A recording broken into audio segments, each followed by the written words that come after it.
بسم اللہ الرحمن الرحیم۔ السلام علیکم ورحمۃ اللہ وبرکاتہ۔ دوستو، شادی کی بندش کے خاتمے کے لیے پیش خدمت ہے سورہ یاسین کا ایک خاص وظیفہ۔ دوستو، ایسے میرے بہن بھائی بہت ہیں، اور خاص ابھی تو خیر والدین زیادہ رابطہ کرتے ہیں کہ بچی کی شادی نہیں ہو پا رہی، رشتہ طے ہوتا ہے لیکن پھر ٹوٹ جاتا ہے۔ مطلب یہ ہے کہ کارڈ بھی بعض اوقات چھپ جاتے ہیں اور پھر اس کے بعد کوئی نہ کوئی بات بیچ میں آ جاتی ہے اور شادی نہیں ہو پاتی۔ اچھے سے رشتے ہاتھ سے نکل گئے، ساتھ کی بچوں والی ہو گئی اور ہماری بچی کی شادی نہیں ہو رہی۔ تو اس قسم کے مسائل جو بندش سے ریلیٹڈ ہیں کہ شادی کسی نے، آپ نے بہت جگہوں سے حساب کروا لیا، بابا جی نے کہا جی بندش ہو گئی ہے، اب بابا جی کہہ رہے ہیں جی بندش کھولنے کے لیے مجھے بڑی محنت کرنی پڑے گی، سالم 2-3 بکرے لگیں گے، زعفران کے 2 کلو لگیں گے، یا وہ پتہ ہی کہ کتنا مہنگا ہے، تو لاکھوں روپے خرچہ اور بھر آپ کی بچی کی شادی ہو جائے گی۔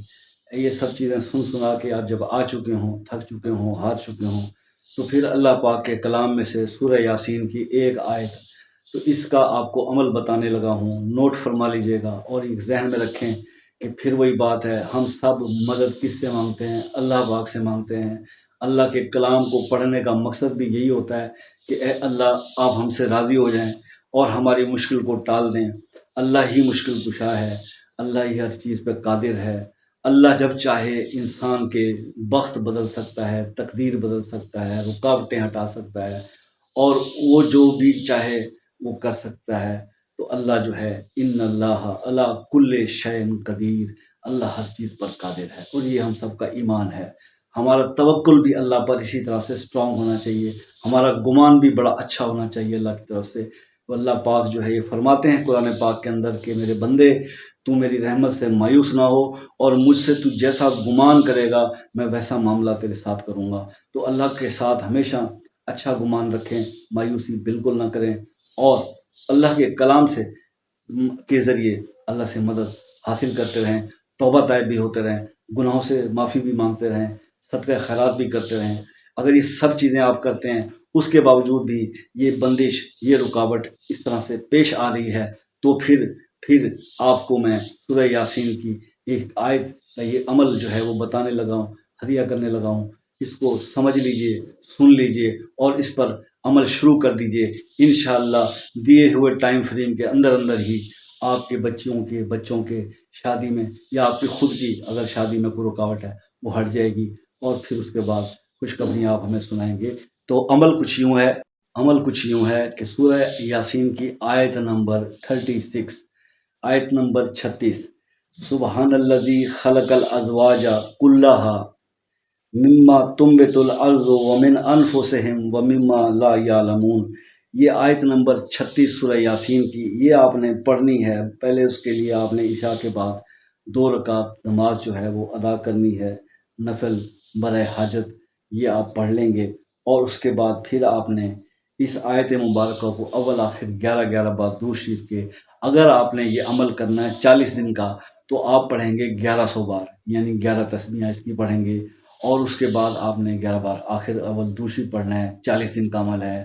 اگر آپ اس کو 21 دن میں کرنا چاہتے ہیں تو پھر آپ اس کی تسبیحوں کی تعداد بڑھا دیں گے، تو پھر 21 دن میں اگر آپ اس کو کرنا چاہتے ہیں تو 3313 بار، 3313 بار آپ اس کو پڑھیں گے۔ تو یہ آپ 11 بار اول آخر درود شریف، پھر آپ 21 دن میں اس عمل کو پورا کر لیں گے، اور اس سے شادی پہ جو بھی کسی کے بتائے سے کہ بندش آئی ہوئی ہے، وہ بندش ہٹ جائے گی۔ رشتہ اللہ پاک بہت اچھی جگہ، جو اس نے اللہ پاک نے پہلے سے طے کر رکھا ہوتا ہے، جوڑا بنا رکھا ہوتا ہے، یہ وقتی رکاوٹیں ہیں جو ہم گھبرا جاتے ہیں۔ میرا ویسے ایمان ہے کہ اگر ہم کچھ بھی نہ کریں تب بھی وہ رکاوٹ اپنے ٹائم پہ، جب شادی کا ٹائم ہوا، ہٹ جائے گی۔ اصل میں شادی کا وقت آیا نہیں ہوتا، اور ہم جب کوششیں شروع کر دیتے ہیں تو پھر جب وہ نہیں ہو رہی ہوتی تو اس وقت ہم یہ کہتے ہیں کہ بندش ہو گئی، اور بابا جی یہ کہتے ہیں بندش ہو گئی، کیونکہ بابا جی کی کمائی جو ہے وہ اسی لفظ کو کہنے سے ہوتی ہے کہ بندش کہوں گا۔ یہاں ہمارے معاشرے میں، ہمارے اس پاکستان میں ڈر بکتا ہے میرے بھائی، جس کو جتنا زیادہ ڈراؤ گے اتنا زیادہ وہ نوٹ خرچنے کے لیے تیار ہو جائے گا۔ یہی بابا جی کا فارمولہ ہے، اور یہی فارمولہ چلا کے بابا جی نے سب کو الو بنایا ہوا ہے۔ اللہ ایسے بابوں کو ہدایت دے اور آپ کو یہ عمل کرنے کی توفیق دے۔ بھائی 1100 مرتبہ پڑھنا ہے، 40 دن کا عمل، 3313 بار پڑھنا ہے آپ نے، 21 دن کا عمل، اول آخر 11 بار درود شریف، اس کے بعد آپ کی بندش ختم اور خوشخبریاں شروع۔ ہمیں بھی لڈو کھلائیے گا، بھلے آن لائن ہی کھلا دیں ایسے دکھا کے۔ اللہ تعالیٰ آپ کو خوش رکھے، خوشیاں دے، اولاد کی خوشیاں دے اور ڈھیروں خوشیاں دے۔ میری دعائیں آپ کے ساتھ ہیں، مجھے بھی دعاؤں میں یاد رکھ لیا کیجیے گا۔ ملتے ہیں نیکسٹ ویڈیو میں، تب تک کے لیے اللہ حافظ۔ اجازت اس وظیفے کی لینے کے لیے سبحان اللہ کمنٹ میں ضرور لکھ دیجیے گا۔